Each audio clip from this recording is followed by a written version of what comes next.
하나님 아버지 감사합니다. 주의 말씀을 삼가 듣고자 합니다. 성령께서 기록하게 하신 그때처럼 보존하여 주신 때처럼 지금 우리에게 말씀하고 싶으신 때 감동하시옵소서. 하나님의 뜻 그대로 우리의 가슴에 담기게 하시고 들려지게 하시고 보여지게 하옵소서. 그래서 이 말씀을 가슴에 품고 주님의 뜻을 받들어 주께서 기대하시는 이 하루로 향하게 하옵소서. 주께서 자신을 주시기까지 우리를 사랑하신 것처럼 우리 또한 우리의 전부를 다하여 주님을 사랑하고 이 진리를 따라 사랑하는 이 하루가 되게 하옵소서. 의지하오며 예수님 이름으로 기도합니다. 아멘. 오늘은 요한계시록 5장에서 9장까지 말씀 함께 읽습니다. 요한계시록 중 이제 장차될 일의 말씀으로 들어갑니다. 5장에서 장차될 일을 예수님께서 어린 양이신 예수님께서 받게 되시고 그리고 그 하나님의 손에 들려 있던 장차될 일을 펼치십니다. 펼치신 내용은 이제 6장부터입니다. 그래서 6장부터 장차될 일의 내용입니다.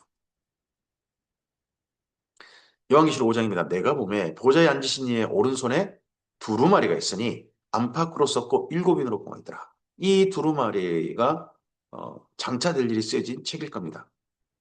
그래서 사도 요한에게 4장에서 이리로 올라오라. 이후로 속히 될 일을 너한테 보이겠다. 반드시 될 일 보이겠다고 하셨는데 그게 바로 이 두루마리에 쓰여 있는 거죠. 또 보면 힘 있는 천사가 큰 음성으로 외치기를 누가 그 두루마리를 펴며 인을 떼기에 합당하냐 하나 땅 위에나 하늘 위에나 땅 위에나 땅 아래에 능히 그 두루마리를 펴거나 보거나 할 자가 없더라. 이 일을 펼쳐서 장자될 일을 살펴볼 보게 할 사람이 없었다는 겁니다. 존재가 없었다. 사도 요한이 이 일을 위해서 올라갔는데 이를 못 보니까 그 두루마리를 펴거나 보거나 하기에 합당한 자가 보이지 아니하기로 내가 크게 울었더니 장차될 일을 위해서 간 것이지 하늘나라 구경을 위해서 간 게 아니거든요. 사도 요한이. 더더구나 지금 교회가 2차 박해로 인해 가지고 지금 두려움에 떨고 있고 앞으로 또 교회가 어떠한 두려움에 직면해야 되고 앞으로 교회 앞날은 어떻게 되고 또 교회를 괴롭히는 저 사탄의 세력들은 그리고 사탄의 배후에 있는 그런 제국의 세력들은 앞으로 어떻게 되는지, 언제까지 이 환란이 계속되는지 알아야 될 거 아니에요. 그리고 또 장차 정말 주님은 오시는 건지, 주께서 과연 성도를 뭘 준비하시는지 알아야 될 거 아니에요. 이 책이 펼쳐져야 보게 되는데 못 봤단 말이에요. 또는 펴거나 보거나 할 자가 없어서 크게 울었다는 겁니다. 저는 이 사도 요한의 울음에 아, 얼마나 교회를 사도 요한이 사랑하는지 저는 짐작이 됩니다. 장로 중에 한 사람이 내게 말하되 나가 누굽니까? 사도 요한이죠. 울지 말라. 유대지파의 사자 다윗의 뿌리가 이겼으니 그 두루마리와 그 7인을 떼시리라 하더라. 유대지파의 사자 여기 사자는 라이온입니다. 유대지파가 사자 새끼라라고 그렇게 창세기에 야곱의 축복 중에 있죠. 그리고 다윗의 뿌리 여기 이사에서 있죠. 이새의 뿌리라고 그럽니다. 이새의 줄기. 네. 여기 두 말씀이 인용되어 있습니다. 누구를 가리킵니까? 유다 지파의 사람으로 이 땅에 오신 예수님, 이 땅에 사람이 되어 나타나신 예수님, 그를 가리키죠. 그 예수님이 그 두루마리아의 그 7인을 떼시리라 하더라. 내가 또 보니 보좌와 내 생물과 장로들 사이에 한 어린 양이 서 있는데 일찍이 죽임을 당한 것 같더라. 그에게는 7뿔과 7눈이 있으니 그 눈들은 온 땅에 보내심을 받은 하나님의 7영이라 성령님과 함께 계시는 예수님이 보였습니다. 그 어린 양이 나와서 보좌에 앉으신 이의 오른손에서 두루마리를 취하시니라 하나님 아버지의 손에 있던 그 두루마리를 어린 양이신 예수님께서 취하셨다는 겁니다. 그래서 장자될 일은 예수님의 손에 의해서 펼쳐집니다. 그 두루마리를 취하심에 내생물과 24장로들이 그 어린 양 앞에 엎드려 각각 검은고와 향이 가득한 금대접을 가졌으니 이 향은 성도들의 기도라. 이 기도가 예수님께 드려졌습니다. 성도들의 기도가 무슨 기도겠습니까? 이 어려움에서 이 환란에서 우리를 건져 주시옵소서. 우리로 하여금 이 환난을 벗어나 주님께서 준비하신 그 나라에 들어가게 하옵소서. 주님 언제나 오십니까? 우리가 언제까지 이렇게 견뎌야 됩니까? 하는 성도들의 그 핍박 중에 올려드린 기도겠죠. 그 기도들이 주님의 손에 들려졌습니다. 우리의 기도에 응답하시는 분이 주님을 기다리며 주님을 사모하며 기다리는 우리가 올려드린 기도를 주께서 응답하십니다. 그 장면이 여기 5장에 있습니다. 또 이후에 성도들의 기도가 이렇게 하나님께 예수님의 손에 들려지는 장면이 몇 번 여기 요한계시록 나옵니다. 우리의 기도가 지금 응답 없이 흩어져 버리는 게 아니라 다 듣고 계신다 하는 그런 장면을 또 요한계시록 보여주는 거죠. 그들이 새 노래를 불러 이르되 두루마리를 가지시고 그 임종을 떼기에 합당하시도다. 일찍이 죽임을 당하사 각 족속과 방언과 백성과 나라들 가운데서 사람들을 그 피로 사서 죽임을 당하시면서 그 피로 사서 하나님께 드리시고 그들로 우리 하나님 앞에서 나라와 제사장들을 삼으셨으니 그들이 땅에서 왕 노릇하리로다. 여기 우리도 그들로 우리 하나님 앞에 이 그들이 누굽니까? 어린 양의 피로 사신 사람들입니다. 그 사람들이 누굽니까? 이단들입니까? 신천지입니까? 통일교입니까? 아닙니다. 진정한 하나님께 택함 받은 예수님의 몸인 주님의 교회들입니다. 그 교회들이 예수님의 하나님의 나라와 하나님의 제사장들로 삼으셨다는 겁니다. 우리를 제사장으로 삼으셨기에 우리는 주님께 성령님이 오시면서 기름 부음 받은 겁니다. 기름 부음 받다는 성령님을 받은 게 아닙니다. 직임을 받은 걸 말할 겁니다. 직임. 여기 요한일서에 그래서 특별히 기름 부음을 받았다 하는 표현들은 여기 우리를 나라와 제사장으로 삼으셨다 하는 이 표현과 연결된다는 걸 기억하시기 바랍니다. 내가 또 보고 들음에 보좌와 생물들과 장로들을 둘러선 많은 천사의 음성이 있으니 그 수가 만만이요 천사라. 큰 음성으로 이르되 죽임을 당하신 어린 양은 능력과 부와 지혜와 힘과 존귀와 영광과 찬송을 받으시기에 합당하도다 하더라. 여기 지금 어린 양이신 예수님께서 두루마리를 취하시니까 먼저 네 생물과 입사 장로가 엎드립니다. 그리고 또 천사들이 이렇게 거기에 화답합니다. 거기다가 내가 또 들으니 하늘 위에와 땅 위에와 땅 아래와 바다 위에와 또 그 가운데 있는 모든 피조물이 이르되 보좌에 앉으신 이와 어린 양에게 찬송과 존귀와 영광과 권능을 세세토록 돌릴지어다 하니 네 생물이 이르되 아멘하고 장로들은 엎드려 경배하더라 합니다. 여기 거기다가 모든 피조물들 하나님이 천지 창조하신 만물들이 여기에 또 화답합니다. 예수님의 손에 들려주신 어린 양이신 예수님의 손에 들려주신 장차될 일이 펼쳐지는 사건은 우주적 사건이라는 겁니다. 그것도 이 땅에 보이는 우주만 아니라 하늘 우주까지 천사와 내 생물과 입사 장로와 그리고 이 땅의 피조물까지 다 참여하는 다 동원되는 하나님의 모든 피조 세계가 동원되는 그런 우주적 사건 그런 사건이 바로 장차될 일입니다. 그러니까 장차될 일이 무슨 가천에서 됐다느니 대한민국 땅에서만 됐다느니 그렇게 말한 자들은 전부 다 엉터리고 그런 자들은 그런 이루어졌다라고 하는 그런 사람들은 그냥 요한계시록을 제대로 모르는 사람들이니까 무시하는 게 제일 좋습니다. 그런 얘기 제발 빨려 들어간 사람들 없었으면 좋겠습니다. 요한계시록 6장입니다. 내가 보면 어린 양이 7인 중에 하나를 떼시는데 자 이때부터 예수님께서 그 임봉된 두루마리를 떼십니다. 예수님은 떼시는 겁니다. 그리고 그 안에 나타나는 등장하는 존재들은 예수님이 아니에요. 그때 내가 들으니 네 생물 중 하나가 우레소리같이 말하되 오라. 네 생물 중 하나는 케루빔이죠. 케루빔이 여기 인떼자마자 케루빔이 거기에 먼저 지휘하는 겁니다. 이에 내가 보니 흰 말이 있는데 그 탄자가 활을 가졌고 면류관을 받고 나가서 이기고 또 이기려고 하더라. 이 등장하는 흰 말, 여기는 스가랴서를 기억하시면 됩니다. 스가랴서에 하나님의 사방으로 보낸받은 내 말, 뭐 이런 게 있었지 않습니까? 그런 것처럼 여기 흰 말은 그냥 여기 장차될 일을 의미하는 어떤 천사다. 그렇게 생각하면 됩니다, 그냥. 그가 활을 가졌고 멸관을 받았다. 흰 말 탔으니까 예수님이다. 아닙니다. 예수님은 지금 인대고 계십니다. 그리고 이 일이 장차될 일 시작입니다. 그 당시에 흰 말은 보통 승전한 장군이 적군의 왕에 탔던 말을 탈취해가지고 자기 나라 왕한테 바칠 때 타고 들어오는 말입니다. 근데 그가 또 화를 가져가지고 면류관을 받아요. 승전 축하를 받은 거죠. 그러고 난 다음에 또 이기고 밖으로 나간단 말이에요. 계속 전쟁을 해요. 전쟁이 이겼는데 멈추면 되는데 멈추지 않고 계속 또 전쟁하고 하는 게 제국의 일들입니다. 지난 제국들이 일이고 지금 현재 전 세계 제국처럼 군림하는 나라들도 그렇게 합니다. 전쟁을 계속 일으키고 하는 나라들을 잘 보시기 바랍니다. 그들로 말미암아 장차될 일이 시작되는 겁니다.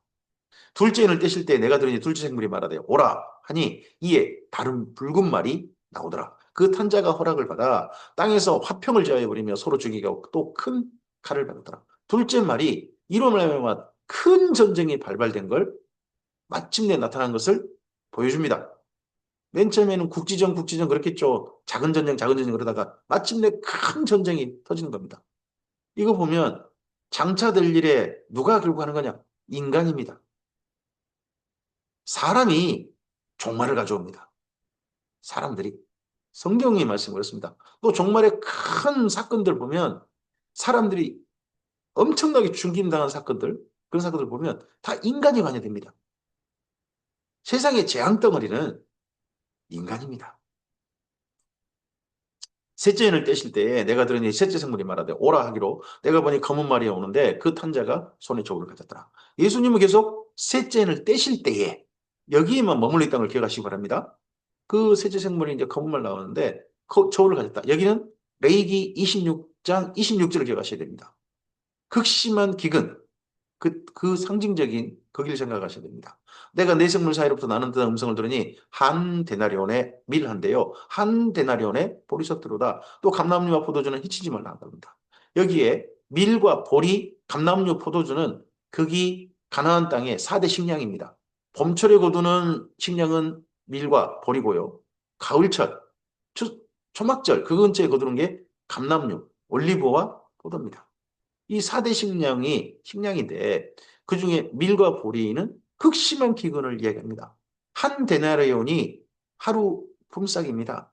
우리나라로 하면 10만 원, 13만 원, 15만 원 그렇게 일용직을 생각합시다. 근데 그게 겨우 밀 한 컵이에요. 보리 세 컵이에요. 그럼 이게 뭘 만들 수 있느냐? 한 사람의 한 끼 분량 식사를 만들 수 있습니다. 그쪽 빵으로는. 근데 이걸 가지고 가족 전체가 먹어야 돼요.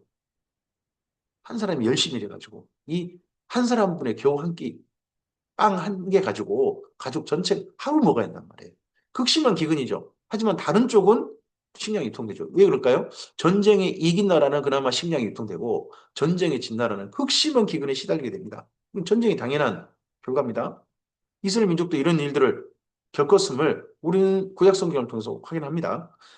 넷째 인을 떼실 때에 내가 넷째 생물의 음성을 들으니 말하되 오라 하기로 내가 봄에 청황색 말이 나오는데 그 탄자의 이름은 사망이니 음부가 그 뒤를 따르더라. 말 색깔이 일부러 상징적입니다. 청황색, 푸르고 누렇고. 이게 푸르고 누렇고 하는 건 시체 색깔입니다. 그래서 탄자 이름이 일부러 사망입니다. 음부인데 이게 음부는 구약성경 말하는 무덤인 거고요. 신약성경 보면 그 무덤을 더 지나쳐서 모든 죽은 자들의 영이 특히 구원받지 못한 자들의 영이 고통받는 곳이 음부죠. 그들이 땅 4분의 1의 권세를 얻어 검과 흉년과 사망과 땅의 짐승들로서 죽이더라. 이 지구상에 있는 사람들이 살고 있는 땅의 4분의 1이 죽음의 땅이 됐다는 겁니다. 이 전쟁의 결과. 다 죽는 거죠. 어떤 일로요? 총탄에 맞아 죽는 거죠. 전쟁에 휩쓸려서. 흉년, 굶어 죽는 겁니다. 사망은 왜 죽는 거겠습니까? 이건 질병이죠. 전염병. 그리고 땅의 짐승. 이 짐승들이 또 왜 죽습니다. 이런 일로 인간들이 사람들이 죽임당하고 사람들이 재앙을 일으키고 사람들이 재앙을 실제 멸망을 경험하는 겁니다. 우리 인류 역사에 이 지구상의 역사 가운데 가장 지구를 훼손하는 가장 심각한 일들은 인간이 다 했습니다. 더더구나 가장 심각한 게 뭡니까? 지구를 훼손하는 가장 심각한 것은 네, 전쟁입니다. 근데 이때도 마지막 또 전쟁입니다. 이 당시 로마 제국도 전쟁하다가 전쟁하다가 멸망할 거고요. 장차 나라도 장차 인류 역사에 예수님의 재림과 관련되어진 그때도 전쟁하다가 인간은 멸망해 갈 겁니다. 다섯째 인을 떼실 때 내가 보니 하나님의 말씀과 그들이 가진 가진 증거로 말미암아 죽임을 당한 영혼들이 재단하고 있었습니다. 이러한 인간들의 인간들의 폭력, 이를 따르지 않았던 교회는요, 희생양이 됩니다. 죽임 당합니다. 하나님의 말씀과 그들이 가진 증거로 말미암아 죽임 당합니다. 큰 소리로 불러 이르되 거룩하고 참되신 대주제여 땅에 거하는 자들을 심판하여 우리 피를 갚아주지 아니하시기를 어느 때까지 하시려 하나이까. 여기 제단이 있습니다. 이 제단은 둘 중 하나입니다. 하나는 밖에 번제단이 있고요. 또 하나 제단이 있습니다. 그게 향단입니다. 성소 안에 있죠. 근데 여기 제단은 성소 안에 제단을 말합니다. 이미 저 밖에 번제단에 있는 자들이 아닙니다. 성소 안에 향단 앞에 있는 영들입니다. 주님의 몸 안에 있는 거죠. 이미 주님께 구원 받았습니다. 다만 죽임 당한 겁니다. 그게 있으면서 자기들 억울한 이 죽음의 피를 갚아주기를, 신원하여 주기를 그들은 기도하고 있습니다. 각각 그들에게 흰 두루마기를 주시며 이르시되, 흰 두루마리, 흰 옷이죠. 예복입니다. 아직 잠시 동안 시대 그들의 동무종들과 형제들도 자기처럼 죽임을 당하여 그 수가 차기까지 하라 하시더라. 아직 수많은 주님의 사람들이 억울한 죽임을 당하고 당합니다. 하지만 수가 더 잘 가는 겁니다. 여기 이 말씀은 그 당시 로마 제국 당시에 교회들에게 다시 말씀이고 장차 주의 재림을 준비하는 우리들에게도 하신 말씀입니다. 교회는 지금 아주 평안하다. 전 세계적으로 평안하다는 그런 시대를 누리고 있습니다. 근데 이 평안이 순식간에 언젠가는 여인이 해산함에 갑자기 이른 것처럼 이 모든 평화가 사라질 겁니다. 그리고 교회가 전 세계에 천하에 있어서는 안 되는 그런 악마화되는 그런 날이 있겠죠. 스스로 악마 짓거리를 하는 게 아니라 정말 선한 일을 하는 교회들이 악마화 당해서 죽임당하는 그런 날이 있겠죠. 하지만 그 수가 차기까지 기다리는 겁니다. 아직 순교자의 수가 채워지지 않았습니다. 내가 보니 여섯째 인을 떼실 때에 예수님은 계속 여섯 인을 떼고 계십니다. 큰 지진이 나며 해가 검은 털로 딴 상복같이 검어지고 다른 온통 피같이 되며 하늘의 별들이 무화과나무가 대풍이 흔들려 설익은 열매가 떨어진 같이 땅에 떨어지며 하늘은 두루마리가 말리는 같이 떠나가고 각 산과 섬이 제자리에서 옮겨지매 땅의 임금들과 왕족들과 장군들과 부자들과 강한 자들과 모든 종과 자유인이 굴과 산들의 바위 틈에 숨어 산들과 바위에게 말하되 우리 위에 떨어져 보좌에 앉으신 이의 얼굴에서와 그 어린 양의 진노에서 우리를 가리라. 그들의 진노에 큰 날이 이르렀으니 누가 능히 서리요 하더라. 이런 모습은 구약성경에 이미 있습니다. 큰 죽음의 공포에서 전쟁의 공포에서 사람들이 이렇게 무서워가지고 숨었던 장면들은 구약성경 곳곳에 있습니다. 다시 한번 그런 공포가 여기 공포스러운 장면, 공포를 표현했던 그런 이미지가 요한계시록으로 와 있는 겁니다. 그러면 별들이 떨어지는 사건이 언젠가 있는데 이 별들이 떨어질 때 이 지구상에 있는 인간들이 어마어마한 공포에 떨어질 거는 겁니다. 이 공포 속에 사실은 누구도 포함되느냐? 기독인도 포함됩니다. 이 피해갈 수는 없습니다. 이에 대해서는 요한계시록 7장입니다. 2일 후에 네 인이 떨어지고 순교자의 사건이 있고 그리고 하늘에 별들이 떨어지는 지구 전체가 큰 재앙을 당하는 그런 공포 속에 있는 그런 사건 후에 내가 내 천사가 땅 내 모퉁이에 선 것을 보니 네 모퉁이에 선 것을 보니 땅의 사방 바람을 붙잡아 바람으로 하여금 땅이나 바다에나 각종 나무에 불지 못하게 하더라. 여기는 또 스가랴서에 있는 말씀의 인용으로 보입니다. 또 봄에 다른 천사가 살아계신 하나님의 인을 가지고 해돋는 데로부터 올라와서 땅과 바다를 해롭게 할 권세를 받은 네 천사를 향하여 큰 소리를 외쳐 이르되 우리가 우리 하나님의 종들의 이마에 인치기까지 땅이나 바다나 나무들을 해하지 말라 하더라. 천사가 인치는 장면은 구약 성경에 한 군데밖에 없습니다. 거기는 에스겔서입니다. 에스겔서 9장에 예루살렘의 이 마지막 인치는 장면이 나옵니다. 근데 거기서는 인침받은 자가 거의 없는 걸로 등장하고 천사가 그 일을 칠 때 그 예루살렘은 그 후 이후에 멸망이었습니다. 근데 성경에서 성령님이 지신 게 아니라 다시 요한계시록에서 천사의 인침이 나옵니다. 온 세상을 대상으로 합니다. 그러면 이 천사의 인침 후에는 온 세상에 멸망이 오겠죠. 그리고 인침 받은 자들은 이 멸망에서부터 피함을 당할 겁니다. 내가 인침을 받은 자의 수를 첫째는 들었습니다. 여기 표현을 잘 보시기 바랍니다. 수를 들었습니다. 이스라엘 민족이 이후 14만 4천만 나오는데 이건 들은 겁니다. 눈으로 본 게 아니라 들은 겁니다. 이스라엘 자손의 각 지파에서 인침을 받은 자의 수가 14만 4천이니 유다 지파 중에서 인침 받은 자가 1만 2천이요. 루벤 지파 중에서 1만 2천이요. 갓 지파 중에서 1만 2천이요. 아셀 지파 중에서 1만 2천이요. 납달리 지파 중에서 1만 2천이요. 므낫세 지파 중에서 1만 2천이요. 시몬 지파 중에서 1만 2천이요. 레이 지파 중에 1만 2천이요. 이사갈 지파 중에 1만 2천이요. 스불론 지파 중에 1만 2천이요. 요셉 지파 중에 1만 2천이요. 베냐민 지파 중에 인침을 받은 자가 1만 2천이라. 뭐 단지파가 빠졌으니 어쩌으니 우리가 좀 이야기합니다만은 여기는 이스라엘 민족의 수를 들은 겁니다. 사도 요한이 들은 거고요. 그래서 이 소리를 듣고 눈으로 확인해 보려고 합니다. 이 일 후에 내가 보니 그 소리를 듣고 자기 민족을 확인하려고 했던 것 같습니다. 근데 각 나라와 족속과 방언과 백성과 방언에서 아무도 능히 셀 수 없는 큰 무리가 나와. 자기 민족만 있는 게 아니라 온 지구상의 모든 인침받은 자들이 함께 있었다는 겁니다. 여기는 이스라엘 민족만도 아니고 이스라엘 민족은 제외된 수도 아닙니다. 함께 있는 자들입니다. 전부 다 주님 앞에 흰옷 입고 온 자들입니다. 주님 앞에 서는 애복을 입은 자들입니다. 하나님 앞에 설 자들. 흰옷을 입고 손에 정려가지를 들고 보좌 앞과 어린 양 앞에 서서 큰 소리 외쳐리되 구원하심의 보좌에 앉으신 우리 하나님과 어린 양이 있도다 하니 모든 천사가 보좌와 장로들과 네 생물의 주위에 서 있다가 보좌 앞에 엎드려 얼굴을 대고 하나님께 경배하여 이르되 아멘. 찬송과 영광과 지혜와 감사와 존귀와 권능과 힘이 우리 하나님께 세세토록 있을지어다 아멘 하더라. 이 땅에 구원받은 자 한 명이 주님께로 돌아오면 하나님께서 하늘의 천사들과 함께 기뻐하신다고 그러지 않습니까? 복음서에. 근데 여기 하나님 앞에 구원받은 자들이 어린 양 앞에 이들이 다 함께 흰옷을 입고 택함 받아서 서서 하나님께 찬양 올리니까 하늘에서도 찬양이 하나님께 울려 퍼집니다. 구원의 큰 사건인 거죠. 이렇게 해서라도 이 땅 가운데 주의 백성들이 구원받기를 원하시는 그 다 참든다 할지라도 정말 정신 차려서 하나님의 부르심을 들려지고 하나님께서 펼치신 손이 보여지고 예수님께서 우리를 위해서 생명을 바친 그 사랑이 감각되어져서 하나님의 부르심에 인침받아 나오는 사람들이 있다면 하나님께서 기뻐하실 겁니다.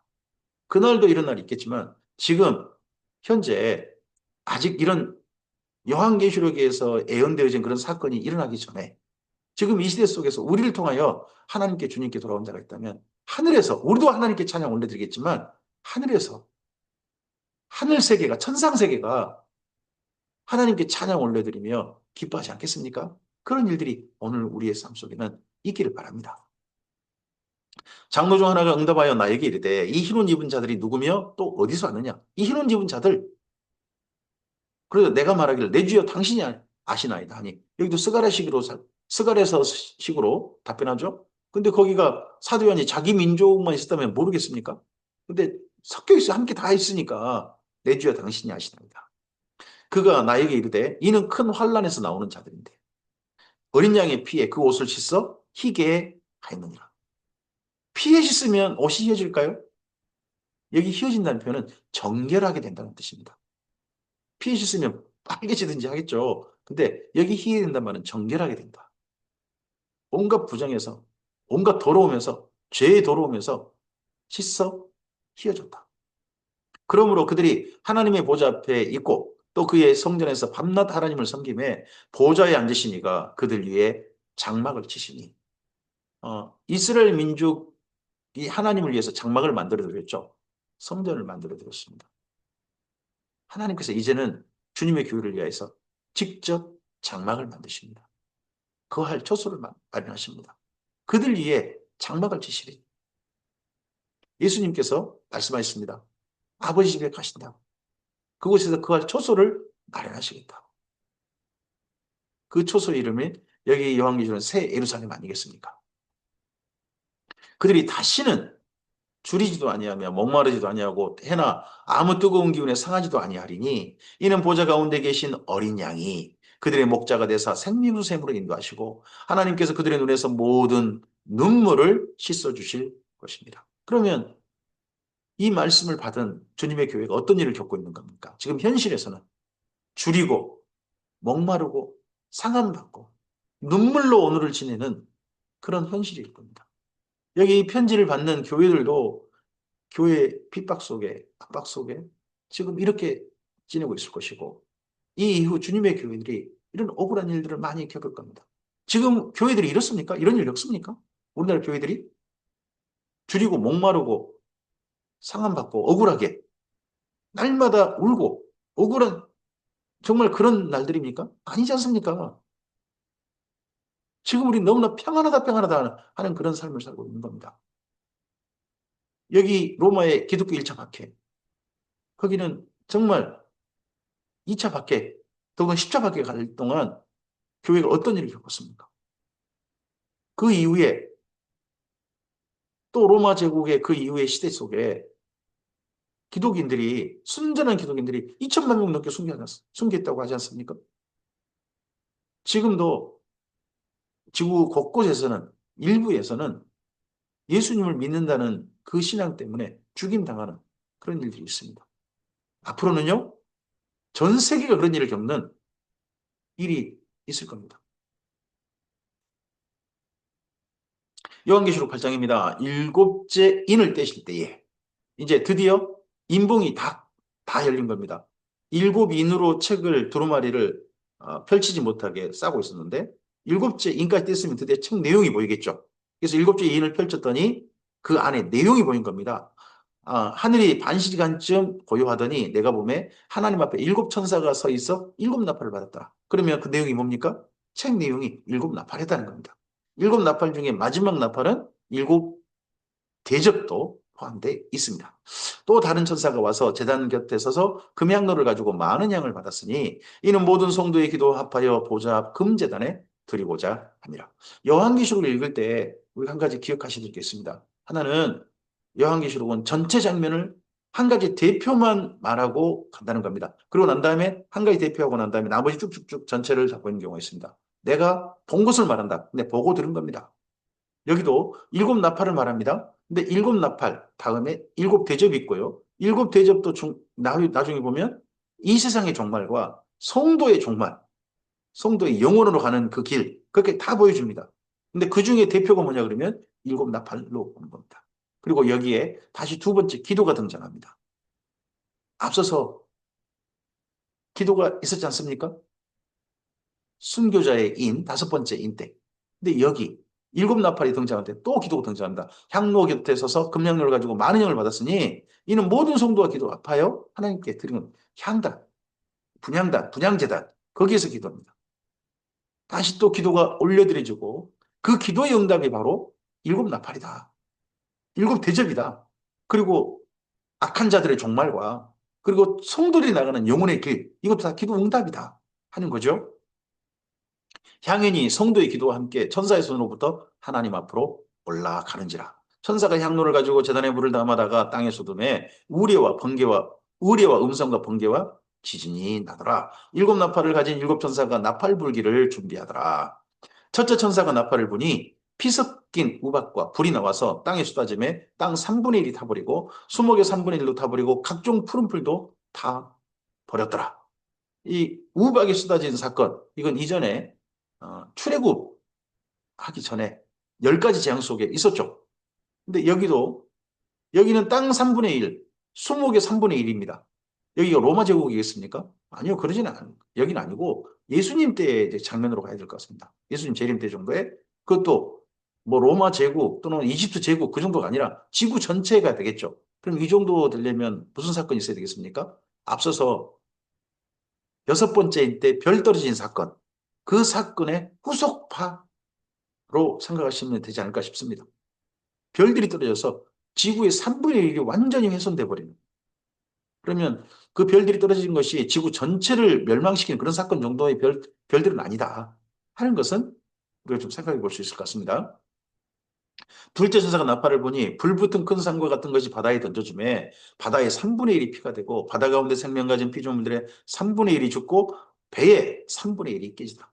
바다에서 해운과 각종 것들이 이루어지지 않습니까? 근데 거기 것들이 거기 바다에서 일어나는 것들이 3분의 1이나 훼손된다는 겁니다. 지구상에 지금 많은 것들이 사람들이 받는 혜택들이 바다에서 옵니다. 근데 바다 3분의 1이 훼손돼 버리면 이건 끔찍한 전 지구적 재앙인 거죠.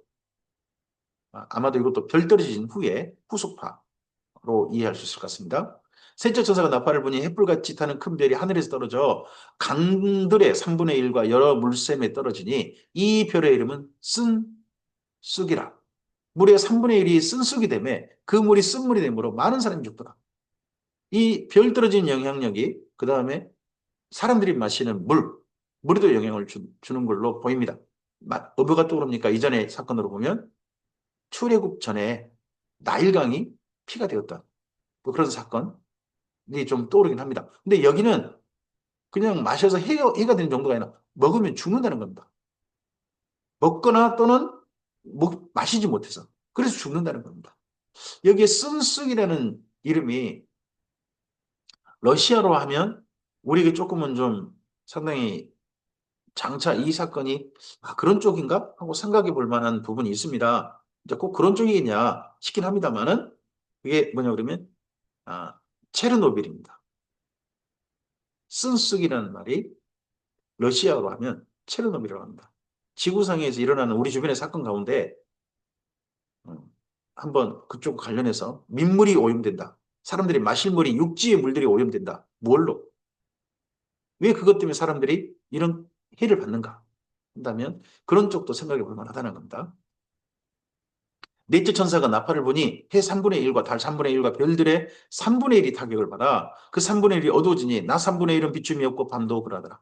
이때 별들이 떨어지면 지구 대기권이 그 별들이 떨어진 어마어마한 먼지 구름들 그런 거 지구상을 덮어가지고 하늘에 별들이 잘 안 보이고 달빛과 별빛도 달빛과 햇빛도 들어오는 것들을 기운을 막아버리는 그런 사건들이 있을 겁니다. 3분의 1 정도가 어두워져 버린 지구 전체가 어두워져 버리는 정도로 이게 얼마나 할지 우주 학자들 천체학자들에 의한다면 별들이 큰 별이 떨어지면 지구상에 먼지 구름이 덮여서 이게 몇 년을 간다.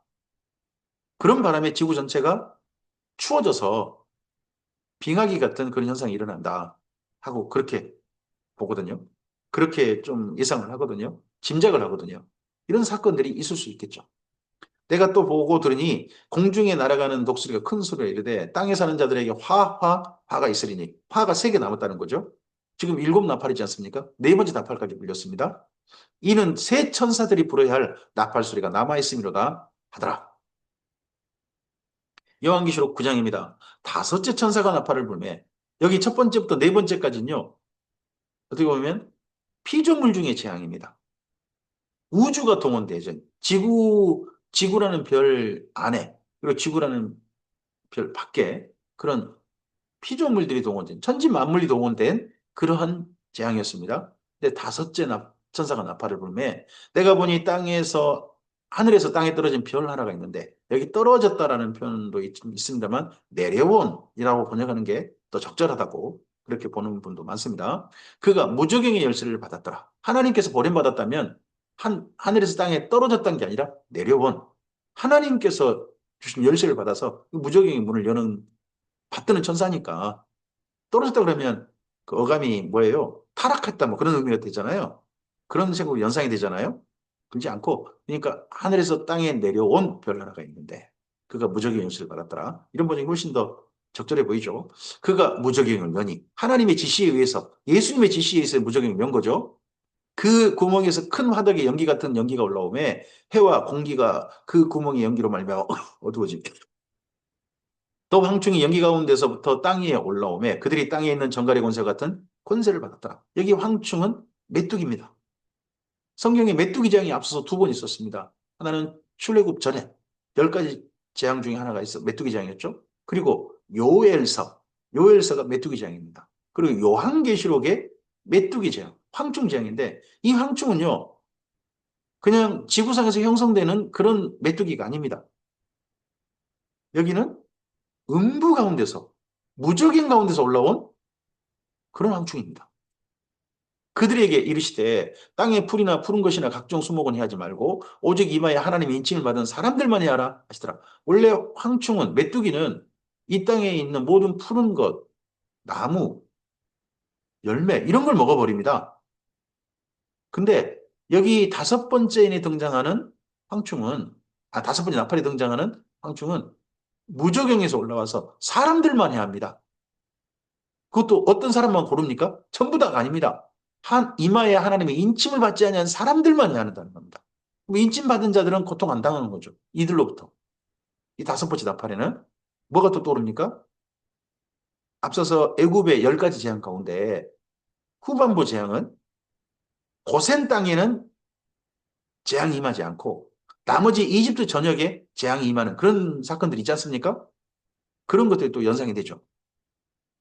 그러나 그들을 죽이지는 못하게 하시고 5달 동안 괴롭게만 하시는데 그 괴롭게 하면 정갈이 사람을 쏠 때 괴롭게 함과 같더라. 그날에는 사람들이 죽기를 구해도 죽지 못하고 죽고 싶으나 죽음이 그들을 피하려다. 한 5달 동안 죽고 싶다는 겁니다. 근데 죽음이 죽지 않습니다.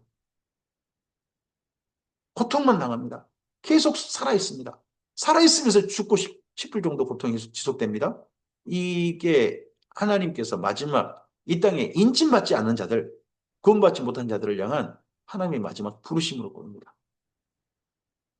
너 이렇게 고통받는 곳이 음부고 불못이다.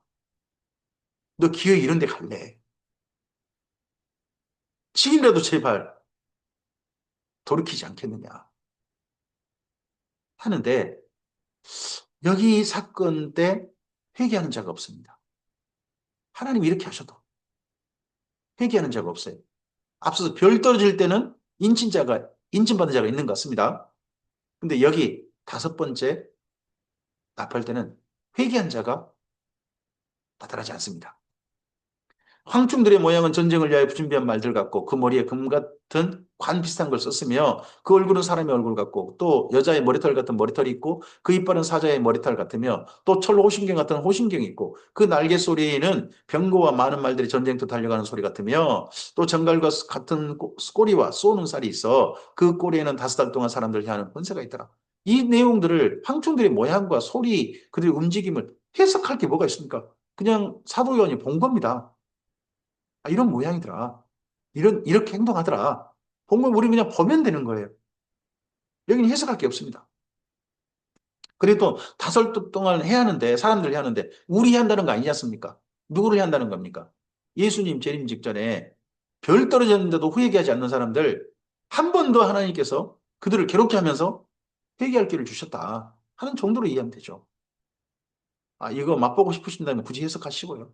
저는 해석할 필요 없다고 봅니다. 그냥, 이런 모양이다더라. 사도행 본대로 자세히 기록해 준 거죠. 그들에게는 왕이 있으니 무적행의 사자라. 히브리어로는 그 이름이 아바도냐, 헬라어로는 그 이름이 아볼론이더라. 첫째 화는 지나갔으나 화였죠. 보라 아직도 그 이후에 화 둘이 이르러다. 여섯째 천사가 나팔을 불매. 내가 들으니 하나님 앞에 금제단 네 뿔에서 한 음성이 나서 나팔 가진 여섯째 천사에게 말하기를 큰 강 유브라데에 결박한 네 천사를 놓아주라 하매 하나님 앞 금제단 여기 놋제단 아니죠? 금제단이 계속해서 여기 요한계시록 나오는 금제단은 향단 성소 안에 있는 거기입니다. 거기에서 음성이 납니다. 거기에 성도들이 모여 있고 죽임당한 순교자 영들이 모여 있고 예, 거기에 기도가 받쳐지고 있고 거기에서 음성도 들립니다.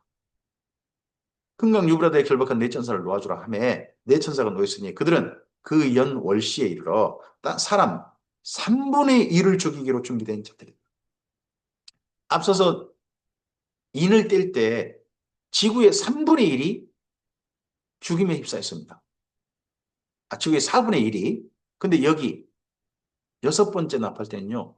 지구가 아니고 사람의 3분의 1입니다. 앞서서는 땅의 4분의 1이었는데 이제는 정확하게 사람 3분의 1로 되어 있습니다. 마병대의 수는 2만만이니 내가 그들의 수를 들었노라. 이 같은 환상 가운데 그 말들과 그 위의 탄자들을 보니 불빛과 자줏빛과 유황빛 호신경이 있고 또 말들의 머리는 사자머리 같고 그 입에서는 불과 연기와 유황이 나오더라. 이 세 재앙 곧 자기들의 입에서 나오는 불과 연기와 유황으로 말미암아 사람 3분의 1이 죽임을 당하니라. 이 말들의 힘은 입과 꼬리에 있으니 꼬리는 뱀 같고 또 꼬리에서 머리가 있어 이것으로 해하더라. 뭐 이게 전차든 어떻든 간에 뭐 탱크든 어떻든 간에요. 이런 것들로 말미암아 사람들이 스스로 죽이고 있다는 거죠. 마지막 재앙, 일곱 나팔 재앙 가운데 천지 만물이 동원된 재앙, 그리고 음부에서 무저경에서 올라온 재앙, 그런데 인간들이 스스로 해야 하는 재앙은 이 여섯 번째 나팔입니다. 사람 3분의 1이 죽습니다. 결국 재앙 중에 재앙 덩어리, 재앙을 일으키고 멸망의 원인은 누굽니까? 사람입니다. 계속해서 사람이 이 멸망의 중심에 있고 멸망을 가져오는 원인이 됩니다. 구약 성경도 마찬가지입니다. 이스라엘 민족이 가나안 땅에서 멸망당하는 원인이 무엇입니까? 그들 스스로입니다. 노아 홍수 때 사람들이 멸망당하는 원인이 누굽니까? 이 땅의 모든 생명체 멸망당하는 원인이 누굽니까? 사람입니다. 소돔과 고모라 땅이 멸망당하는 원인이 누굽니까? 사람입니다. 사람이 멸망의 원인이기도 하고 생명으로 나아가는 복의 근원이 되기도 합니다. 오늘 우리는 이런 말씀 보면서 이런 멸망으로 가져가는, 멸망을 불러오는 사람들, 그런 존재 되지 말고 생명을 가져오는 복의 근원이 되는 우리 되려는 마음이 이 땅 가운데 우리에게 있었으면 좋겠습니다. 우리로 말미암아 하늘에서 한 생명이 죽게 돌아와서 하늘에서 찬양이 울려 퍼지는, 기쁨의 노래가 울려 퍼지게 하는 그런 우리였으면 좋겠습니다. 자, 이런 재앙 속에 이 재앙에 죽지 않고 살아남은 사람들입니다. 나팔이 지금 여섯 번째 나팔까지 불렸습니다. 근데 그런 재앙 속에 죽지 않고 남은 사람들은 어떻게 합니까? 손으로 행한 일을 회개하지 아니하고 오히려 여러 기식과 또 보거나 듣거나 다니거나 하지 못하는 금은동과 목석의 우상에게 절하고 또 그 살인과 복술과 음행과 도둑죄를 회개하지 아니하더라. 그러면 여기 주의 재림 직전에 마지막 구원은 별 떨어졌을 때 입 맞는 사건. 그 사건이 마지막 구원의 기록입니다. 지금은 우리는 그런 사건까지 가지 않았습니다. 이런 사건이 아직 이르지도 않았어요. 모르겠습니다. 뭐 사람들끼리 전쟁하고 하는 인봉의 첫 번째 떼지는 그런 사건 속에 있는지는 모르겠습니다. 하지만 아직 요한계시록의 수많은 사건들은 예언된 사건들, 장차될 일, 글로 봐서는 이루어진 게 없습니다. 거의 없어요. 그리고 이런 사건들의 그 당시 로마 제국으로 가서 그럼 이런 사건이 일어났는가? 로마 제국에 이런 사건 또 대입하기 어렵습니다. 결국 이런 사건은 주의 재림 직전, 그때로 가야 가장 적절하다고 봅니다. 이런 때 회개하지 않습니다. 회개하지 않는 사람들, 끝까지 회개하지 않는 사람들이 있습니다. 우리는 이런 사람들이 아니라 주의 부르심에 이 세상의 흐름에 탄식하고 올바름에 정직에 생명에 선함에 주의 말씀에 사랑에 하는 사람으로 우리 삶이 주께 드려지는 주의 인침받은 자의 삶으로 나아가는 우리였으면 좋겠습니다. 오늘 여기까지 말씀입니다.